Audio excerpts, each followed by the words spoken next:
Bago ang lahat, ang Milwaukee Bucks kalaban ang New York Knicks. Parehong teams na may malalim na roster at gustong magpadama sa Eastern Conference. Ang Knicks, kilala sa matibay na depensa. Pero ngayong gabi, kahit anong zone, switch o double team, wala silang nagawa kay Giannis. Sa first half, dikit ang laban. Ang Knicks mainit sa labas, especially sina Brunson at Towns. Pero si Giannis steady lang, hindi siya nagmamadali. Unang quarter pa lang, 10 points agad, puro drive, spin move, at may one-hand jump pa na nagpaugong sa crowd.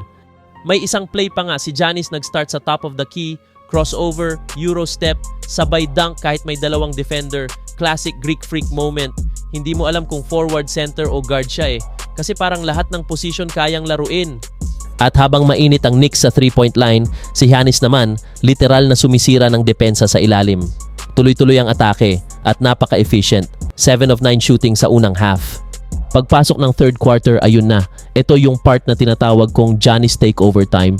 Nung medyo nakalamang ang Knicks ng konti, biglang nagising ang halimaw.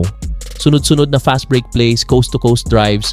Isang beses nga, nag-rebound siya, sabay siya rin ang nagdala ng bola at natapos sa slam. Walang makapigil kahit si Towns sinubukang harangan, pero parang pader ang tinamaan niya. Sa gitna ng quarter, naglabas ng energy si Giannis sa depensa. May isang crucial block kay Brunson tapos sa kabilang side, dunk agad. Yung ganitong sequence, yung tipong momentum changer talaga. At doon nagsimulang umangat ang Bucks. Pagdating sa fourth, nag-clutch mode na. Habang humahabol ang Knicks, Giannis stayed calm. May isang play pa nga, nagbabanggaan sila ni Towns. Pero kahit may contact, pasok pa rin ang layup plus the foul. Tapos sa last 3 minutes, crucial sequence. Next possession, block ulit ni Giannis, sabay dunk sa kabila. Momentum swing, game over na halos. Ang final stat line niya, 37 points, 8 rebounds, 7 assists, 1 block, 16 of 22 shooting. Efficiency at its best. Literal na parang sinasabi niya, MVP form pa rin ako. After the game, tinanong si Giannis tungkol sa mga trade rumors daw papuntang Knicks. Ngiti lang sagot niya at sabi, I'm focused on winning with Milwaukee. Simple, pero powerful. Ang ganitong mindset, ito yung dahilan bakit respected siya ng buong liga. Hindi lang sa stats, kundi sa leadership.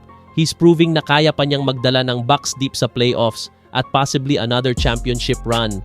At sa totoo lang, kung ganito lagi performance ni Giannis, hindi malabo na siya ulit ang frontrunner sa MVP race. Mga kahoops, kung ganito lagi si Giannis every night, delikado ang buong Eastern Conference. Dominant sa paint, mas confident sa shooting. Kayo, anong masasabi niyo sa performance ni Giannis? Top 3 player pa rin ba siya ngayon? O siya pa rin ang hari ng East? Comment nyo sa baba mga idol. At kung nagustuhan nyo itong breakdown natin, huwag kalimutang i-like ang video, mag-subscribe sa channel, at i-turn on ang notification bell para updated kayo sa lahat ng NBA highlights at analysis. Peace out!